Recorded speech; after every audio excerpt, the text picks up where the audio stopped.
Today is November 11th. Before I get started talking about what we're here today, I'd like to just give a heartfelt prayer of thanksgiving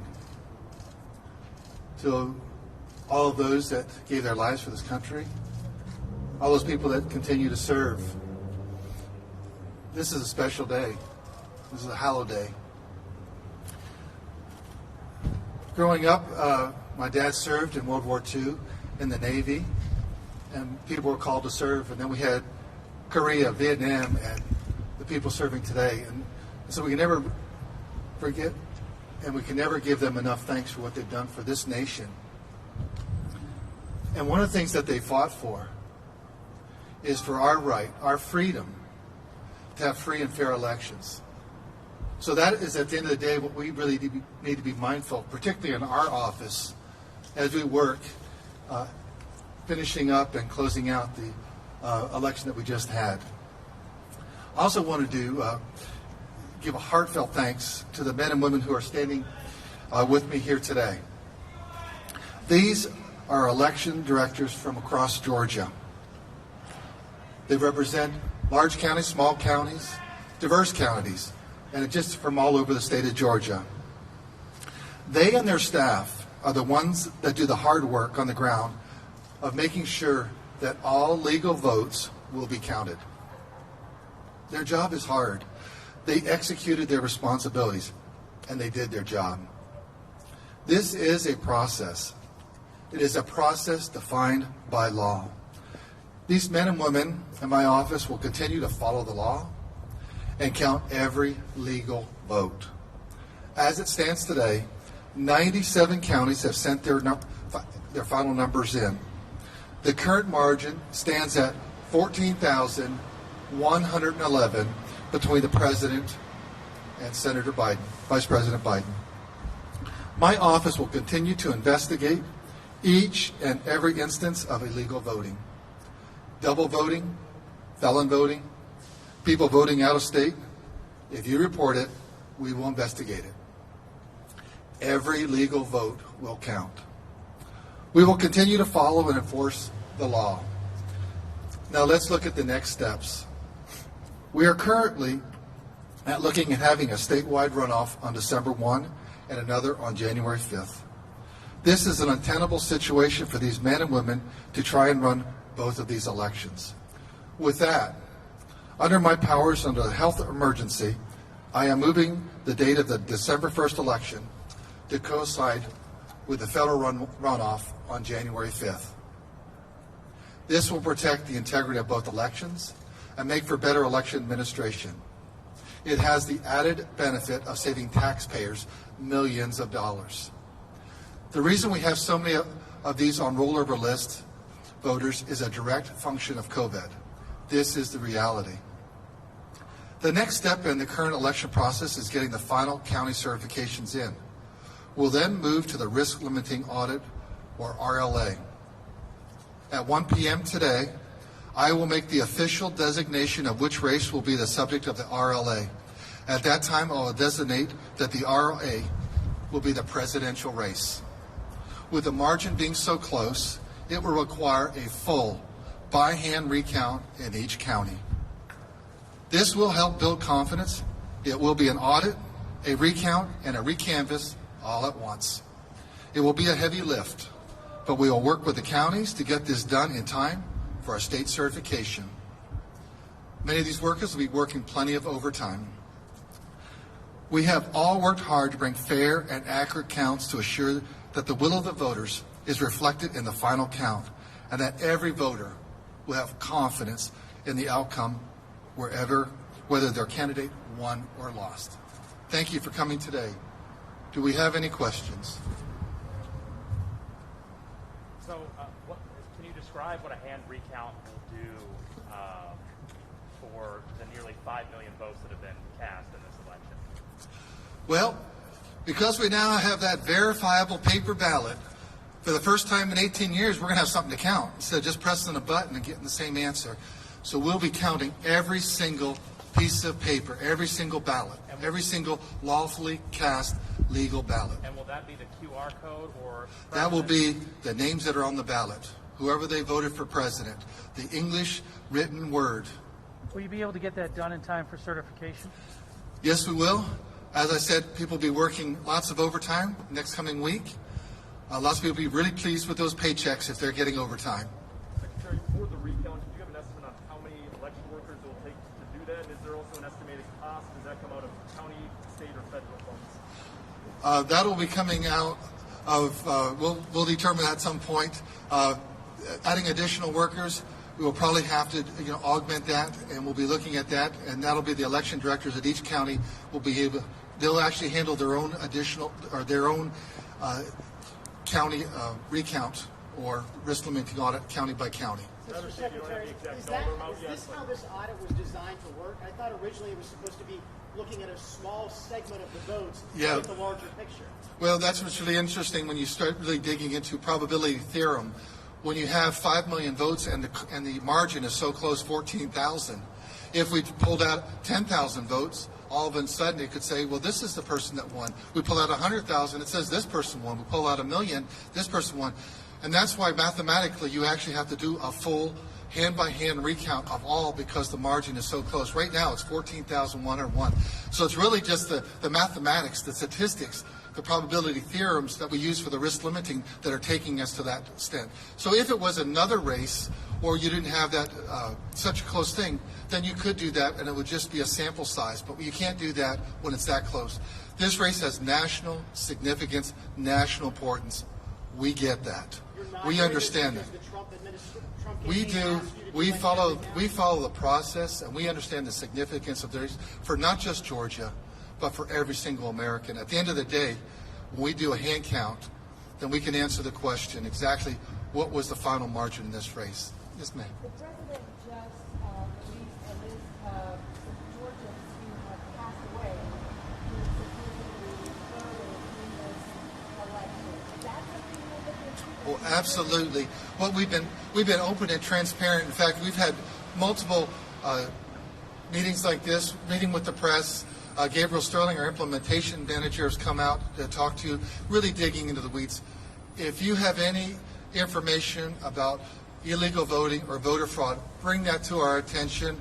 We will investigate every case that we hear. Have you found anything with that particular allegation so far? I'm hearing that that just came out this morning. We'll look at those records and we'll start digging into that. Won't a hand recount be less accurate than a computer recount? I mean, humans make mistakes, and are you concerned about accuracy of a hand recount? It really is what the numbers take us to, and we're following the process that would drive us to that, that's in current state law. And is it reasonable to believe that the results will change much? 14,000 votes. Is there any chance that the outcome or the results of the presidential election would change as a result? Is it possible that 14,000 votes could flip?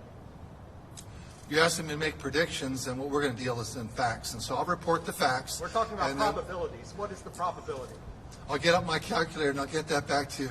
I can't do that off the cuff. Can the Trump campaign still ask for a recount once this is done and you folks have certified like the system used to, or is this count as their one recount, if you will? That's a good question, but after it is certified, the candidate that is within 0.5%, I believe, would still be entitled to a recount, but that would be a scan recount just because of that is what is in state law. Yes, sir. What happens if certain counties are unable to or refuse to certify the election? We're going to continue to work with the counties on all that, but that's their deadline. And that is the process that we have in place. And we've had great cooperation and dedication from the county election officials. That's why we have so many here. We have professionals out there. And at the end of the day, I know that I haven't asked them, but I know that there's some folks back here that maybe vote this way and other folks that vote that way, and some go this way, that way on different elections. At the end of the day, though, they're following a process. And then what they want is they never want you to be able to question their integrity. And that's what we want for everyone to understand, that we're following a process.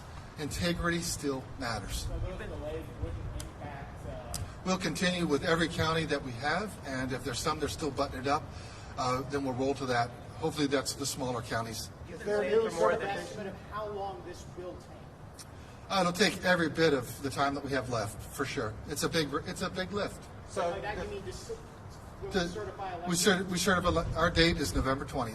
You've been saying for more than a year that we should absolutely trust the QR code, so why is a hand recount necessary right now? Statistically, because of where we are there, we have a team of people, national experts that have worked on risk limiting audits in several other states. They're part of our team. This is not just a decision we made unilaterally. We reached out to these experts. We've been working with them for several months, and we just follow the science of a risk limiting audit. We follow the numbers, and that's where it leads us to count every single ballot by hand. Does this mean that county certification deadlines are no longer in effect or extended to November 20th? No, they're still required. We want them here by Friday at the latest. We have 97 counties already. Can the recount begin before counties certify? If you have to wait till every county certifies and then the recount begins, what's the timeline? I'll talk to legal about that, but we want to start this really before the week is up because we understand there's an awful lot to do. Yes, sir. Yeah, this is a little repetitive, but could you elaborate again on the timeline of the audit and what is going to be counted exactly? The ballot that you had, whether it was an absentee ballot if you sent that in or if it was voted by in person like I did, we'll look at that ballot and someone's going to look at who did you want, and they're just going to go through that, and they'll have two people that are doing all the counting. They'll put them out and just in stacks and make sure that the stack has, let's say, 1,000 ballots, and then you look at the end, you had 501 for this person, 499 for that one. You just keep on rolling through, and that's how it's going to be all the way through, and you're going to tally it all up. It's a big process. It'll be a methodical process, and it'll be an accurate process. And I'm sure that there'll be plenty of oversight. We want to make sure that both parties have the opportunity to observe this because we understand the stakes are high. That's Has any other state instituted an RLA on a presidential race specifically? I don't really know, and we do what we do in Georgia. We follow our laws. And every state is 50 states, 50 different election laws. What do you do if these hand counts don't match the computer counts? Do you count again? No, that would then become the risk limit audit and becomes a full recount, and that is what we're going to be certifying on November 20th. So thank you very much. That'll be what we certify because that'll be the last count. That'll be the most accurate count. That'll be the paper ballot count. So this bypasses the audit, I guess, in theory, of driving 10,000. Well, it is actually an audit. It's all in one. It's an audit, recanvass, and a recount all in one because it'll be just really a process that gets it all. Secretary, before the election, your office said over and over again, the mail-in ballots, it's going to take longer. It's going to take longer to certify these and go through all these. Now this is being kind of used in claims that the election was inaccurate. It took so long. What do you have to say about that? Well, what many people aren't aware of is that where we are in the process right now in our counting, we're in the same place that Florida is, North Carolina, and Texas. The thing is, in those races, it's not real close. In our case, there's 14,101 votes right now that separate the top versus number two. And so therefore, all eyes have focused on that. And that's really why you're seeing that. But the other states are still out there tabulating their absentee ballots. Thank you for bringing that up. What happens in John Lewis's election to fill his seat if... That's still going on. But even though someone will have been sworn in for that seat, Akima Williams have already been sworn in by the time the special election now takes place. The 5th District is not affected by what we're doing here. Okay. Secretary, as you know, the Republican Party is saying that a lot of Republican voters and Trump supporters in particular do not trust the election results. It's not the matching the person to the computer scan. It's did dead people vote? Did the mail service, did employees from the postal service steal the election? How will you remedy that in counting the votes? I mean, are you going to call Georgians who voted and say and ask, did you vote for this person? Is this person alive in your family? How do you remedy those accusations? How do you get to the bottom of it?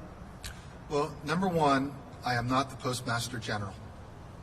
We have no control over the Federal Postal Service.